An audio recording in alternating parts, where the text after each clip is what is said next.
The abandoned apartment building loomed, pulsing with a sinister life of its own. Ira stood at its entrance, steadying his breath under the weight of an impending confrontation. The decayed structure exuded malevolence, the air thick with rot and decay. Inside the courtyard, he saw Vanessa, or what remained of her. Her body, now a vessel for Cyrus the Great, stood rigid, her eyes vacant. Beside her, Bree loomed, commanding writhing shadows, his cruel smile mocking Ira. "Welcome, Ira," Bree said, his voice slicing through the silence. "Welcome to the end of the world." Bree's allies flanked him. Flora, radiant but fierce, stood to his right, her beauty masking danger. To his left, Zen Master Benzi exuded calm yet had twisted power, while Father Taurine, a priest corrupted by darkness, whispered prayers to an unknown force. Yet, the enigmatic Nemigus was absent, her presence felt but unseen. Bree's cold voice declared Ira's fall would herald the world's end, his words heavy with doom. Ira, surrounded by oppressive darkness, gripped the divine power of Marduk. His response was unwavering. "You are wrong. You won't win, Bree. I won't let you." The confrontation was no mere battle, it was the world's reckoning, with Ira standing as its last hope. Bree's menacing laughter had echoed through the night. "You're still so certain, Ira, even after everything you've seen, after all I've taken. Vanessa is gone, lost to Cyrus's will. The others, Flora, Benzi, Taurine, have embraced the inevitable. You are the last flame in a world about to be consumed by darkness." Flora's icy gaze shifted toward Ira, her smile cold. "You're a fool, Ira," she said contemptuously. "This world was never meant to be ruled by light." Zen Master Benzi spoke, calm but intense. "In the end, there is only the void. Accept it, Ira. Resistance brings only suffering." Father Taurine murmured in prayer, his voice low. "The divine has abandoned this world. The time of men is over. Hell is at hand." Despite the oppressive darkness, Ira felt Marduk's light within him. "No," he said firmly. "You've all lost yourselves. There's still hope, and I'll fight for it." Bree's smile faded. "So be it. But know you face forces beyond comprehension." Dark energy surged as Bree unleashed his power. Ira's light blazed, holding firm despite the immense pressure. As chaos erupted, Ira glimpsed Vanessa, her body controlled by Cyrus, watching coldly. He vowed not to lose her, no matter the cost. The night air had been thick, heavy with decay and sulfur. Ira stood in the desolate courtyard, surrounded by Bree and his twisted disciples, each of them eager for his blood. Flora's golden hair glimmered faintly, Benzi's calm expression betrayed the chaos around him, and Father Taurine's robes billowed in the breeze. Vanessa, controlled by Cyrus, stood unmoving, while Bree, the architect of this nightmare, watched with a cruel smile. The tension had been palpable, the air thick with malice from Bree's coalition of darkness. They possessed powers that rivaled those Ira had faced before, and their collective presence distorted reality itself. But then, Ira had felt something shift in the air, a sudden spike in energy. Before he could react, an energy unlike any other slammed into him, causing him to stagger and feel a sharp pain through his ribs.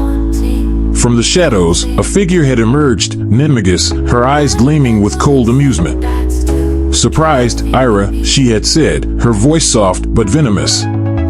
"Bree may be the face of this destruction, but I'm the shadow." Despite the pain, Ira had summoned the light of Marduk within him, enough to keep him standing. But then, monstrous beasts had appeared from the darkness, their eyes glowing with terrible intelligence. They had surrounded him, ready to tear him apart. Ira had been surrounded. In front of him stood Bree, flanked by Nemigus, Flora, Taurine, Benzi, and Cyrus, while dark beasts closed in from behind. The tension in the air had been palpable, and Ira knew there was no escape. Despite the overwhelming darkness, he didn't flinch. He gathered the light of Marduk within him, though weakened from the earlier battle. Suddenly, a surge of black energy had shot toward him, slamming into him with immense force. The impact had thrown him across the courtyard, and he had crashed into the ground, blood trickling from his mouth. Nimigus had stood over him, mocking him. "You're weaker than I expected, Ira," she had purred. "I thought you'd put up more of a fight." Ira, struggling to his feet, had spat blood and retorted, "Is that why you attacked me from behind, Nimigus? Too afraid to face me head-on?" Nimigus had smirked, claiming that the darkness was inevitable. Despite his injuries, Ira had refused to give in. As the light of Marduk flared within him, his wounds had healed, and the divine energy had surged through him. The beasts had recoiled, sensing his power.